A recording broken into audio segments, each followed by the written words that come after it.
Welcome to Thoughts in the Market. I'm Andrew Sheets, Chief Cross-Asset Strategist for Morgan Stanley Research. And I'm Lisa Shallett, Chief Investment Officer for Morgan Stanley Wealth Management. And on part 2 of this special episode, we'll be continuing our discussion of the next American productivity renaissance. It's Friday, March 3rd at 2 p.m. in London. And it's 9 a.m. in New York.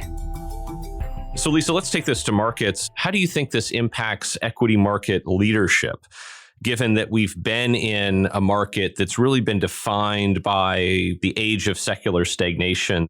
What do you think happens now, and who will be those new leaders? This is one of the most important, I think, outcomes of our thesis, and that is that pendulum swing and market leadership shifts all the time. But when it's at that moment of inflection, there's huge amounts of pushback, typically. Our sense is that the wealth creation ahead of us may not be in the current leadership in consumer tech, but rather in enterprise tech.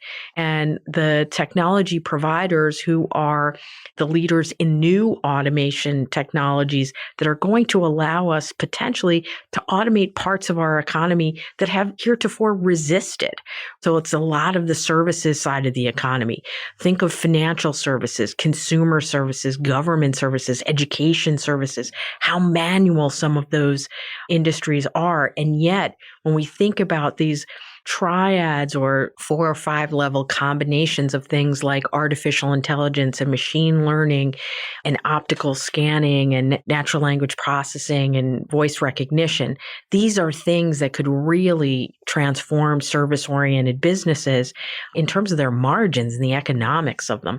And so we envision a leadership that is potentially bimodal, that includes the tech enterprise enablers, some of the software as a service, some of the technology consultants who will help implement these automation programs, and some of the beneficiaries, the tech takers, right? Think about some of those banks, those insurance companies, those healthcare companies, educational-oriented institutions that are just so heavy in manual service support infrastructures that could be rationalized. So Lisa, I'd like to dive into 2 of those threads in just a little bit more detail. Just in terms of kind of the decade we've just been in, I think it was pretty unique that it was a decade with some of the lowest cost of capital we've ever seen in economic history. And yet, it's kind of left us with an economy where it's very easy to order food and very hard to take a train to the airport. We've had a lot of investment in consumer-led technology and a lot less in infrastructure. So do you think that equation has finally changed in a bigger way? And what do you think that means for maybe winners and losers of the changes that might be happening? Our perspective is that I don't know that it's a permanent change. I think pendulums swing. And there are waves when technology is more consumer oriented. The issue with consumer technology, as we know, and certainly with the smartphone, has been there's 2 billion people implementing that technology in 2 billion different ways. So it's very hard to scale those productivity benefits, if there are any, across an economy. When you go through periods of enterprise or economy-wide or infrastructure deepening base technology spends, that's when economies can transform. And so I think it's a phase in the market, but I think one that is really important, when we think about the advancement of overall return on assets in the economy. And so, Lisa, digging into that technology piece, is there an example that stands out to you of a type of technology consumption that you think could be more fleeting as a result of the post-COVID period? And to your point about the more tangible, long-lasting shifts in technology investment, the types of things that will be a lot more permanent and could really surprise people in their permanence over the longer run? I'm not a technology visionary, but I do think that so many of the consumer technologies that we see over time end up being cannibalizing and substitutive as opposed to truly revolutionary. So think about the consumption of media. We're still consuming media. It's just on what mode. Are we consuming it through a radio broadcast, a television broadcast, now streaming services on demand, and et cetera? But it's content nonetheless. I think that there are other technologies when we think about what's going on with things like AI, when we think about some of the things that are going on in genomics and in healthcare in particular, that really are transformative and take us to places we truly have never been before.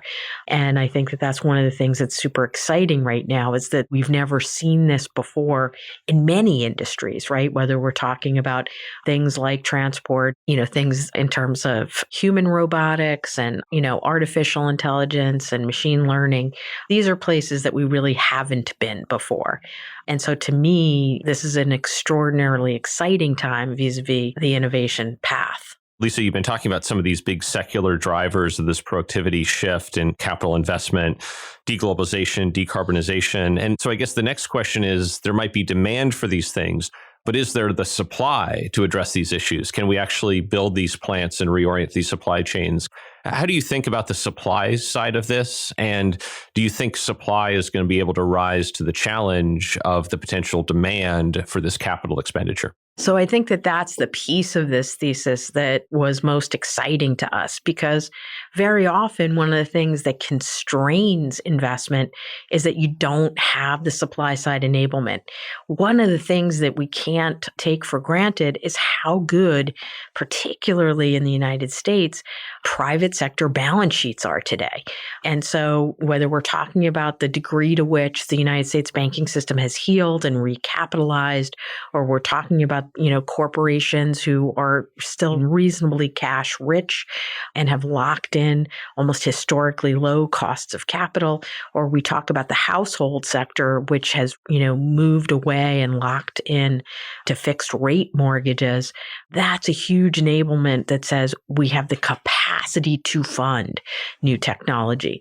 Then one of the other things that we've been talking about that enable the supply side are demographics. We've gone through this period where there was a bit of an air pocket in terms of overall working age population growth, because Gen X was just not all that big relative to the boom. And we're talking about a working age population that is rapidly going to be dominated by a humongous millennial and Gen Z wave. And these are digital natives, right? These are folks who were born with technology in their hands. And so having a workforce that is flexible and tech savvy that help implement. So I think those are some of the supply side factors that are different than perhaps what we saw 10, 15 years ago, in 2007 when Apple launched the iPhone. Lisa, thanks for taking the time to talk. It's my pleasure, Andrew. And as a reminder, if you enjoy Thoughts on the Market, please take a moment to rate and review us on the Apple Podcast app. It helps more people find the show. The preceding content is informational only and based on information available when created. It is not an offer or solicitation, nor is it tax or legal advice. It does not consider your financial circumstances and objectives and may not be suitable for you.